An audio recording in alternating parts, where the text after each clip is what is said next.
Area police were kept busy over the weekend with accidents and arrests. The Sisters of St. Benedict named their 13th prioress, and Kurt Guxell has highlights from Jasper Baseball's regional victory ahead in sports.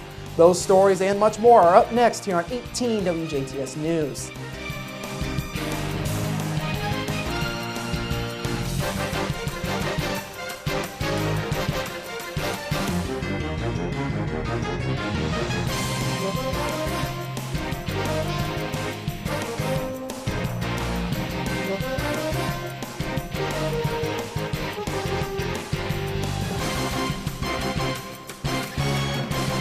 Hello, I'm Bradford Raths. In your news, area police were kept busy this past weekend with a couple of accidents with injury and an arrest on drug charges. We begin with a Huntingburg man who was arrested after being found passed out in a vehicle early on Saturday morning. Huntingburg police were called to the Pleasant View apartment complex in Huntingburg at about 3:20 a.m. on Saturday morning on a report of a man passed out inside of a car and completely unresponsive. When police arrived at the scene, they found 35-year-old Toby Brown of Huntingburg inside of a car unresponsive. As police tried to wake Brown, they discovered a pill bottle containing legend drugs that he had no prescription for. Police also located a small plastic bag with synthetic cannabis. Brown was transported to Memorial Hospital and was later lodged in the DuBois County Security Center. He faces charges of possession of legend drugs and possession of synthetic cannabinoids. Later on Saturday morning, two people were injured in an accident near Beaver Lake on Saturday morning. DuBois County Sheriff's deputies say 41-year-old Dina Sanders of DuBois was northbound on Jasper-DuBois Road just after 11 a.m. on Saturday when the accident took place. Deputies say a second vehicle, driven by 37-year-old David Johnson of Huntingburg, was southbound on Jasper-DuBois Road and attempted to turn east onto Beaver Lake Road, but failed to see Sanders' car heading northbound.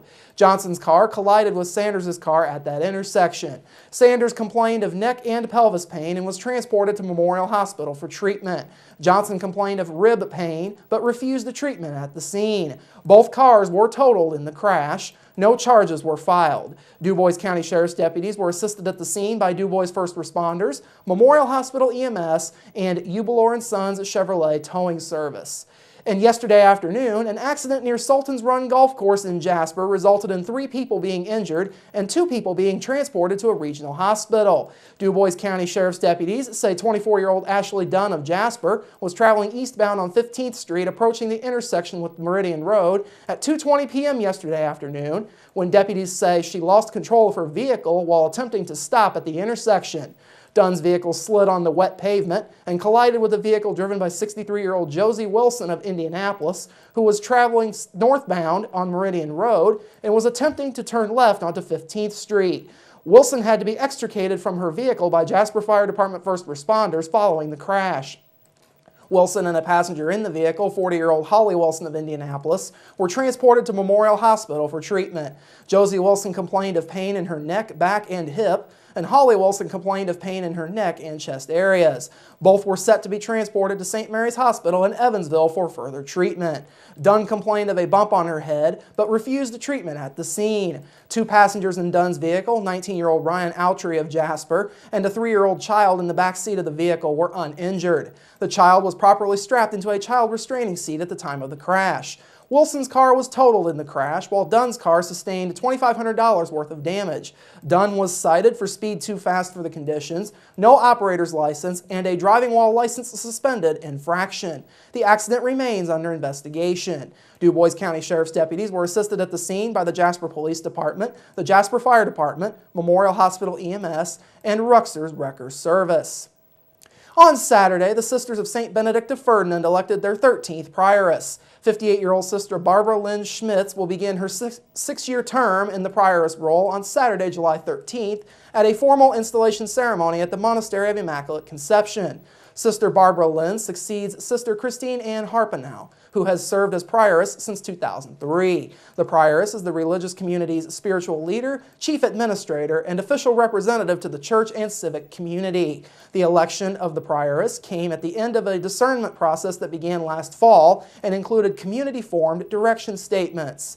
A native of Memphis, Tennessee, Sister Barbara Lynn entered the monastery in 1981 from St. Anne Parish in Highland, Tennessee. She made her profession of monastic vows in 1982. She has been director of mission at advancement for the past 4 years. Previously, she was parish administrator and pastoral associate at St. Mary's Parish in Evansville from 2003 through 2008. She served as the business and financial consultant for Benedictine communities throughout the U.S. from 2002 to 2003.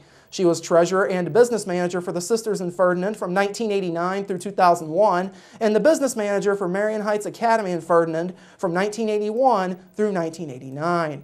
Sister Barbara Lynn is a graduate of Memphis Catholic High School in Memphis, Tennessee. She earned a BBA degree in Business Administration from Memphis State University in 1976 and an MSA degree in Institutional Administration from the University of Notre Dame in 1990. Sister Barbara Lynn is the daughter of Dorothy and the late Rodney Schmitz of Memphis, Tennessee. She has 2 brothers, Rodney Jr. and David, and a sister, Mary, all of Memphis, Tennessee. The discernment process involves prayerful sharing and listening to the openness to the guidance of the Holy Spirit. As prioress, Sister Barbara Lynn will lead the religious community in living out their vocation to seek God in the monastic way of life, as articulated in their mission statement. Finally, this evening, our sister station, 103.3 WAXL, has now moved to the new corporate headquarters of DC Broadcasting in Jasper. The headquarters are located at 3rd Avenue and Herbig Lane in Jasper. The building will house WAXL, WJTS TV 18, and 101 Country WBDC when all is said and done. WJTS TV has been housed in the corporate building since late last year. 101 Country WBDC is expected to move into the new headquarters sometime in the near future. Coming up after the break, Monday with the Mayor with Jasper Mayor Terry Seitz, plus on and off rain chances ahead in your local forecast, sports with Kurt Guxell, and Inform featuring Celebrating Fathers event coordinator Kim Kendall. Those stories and much more are up next here on 18 WJTS News. Local people watching local people.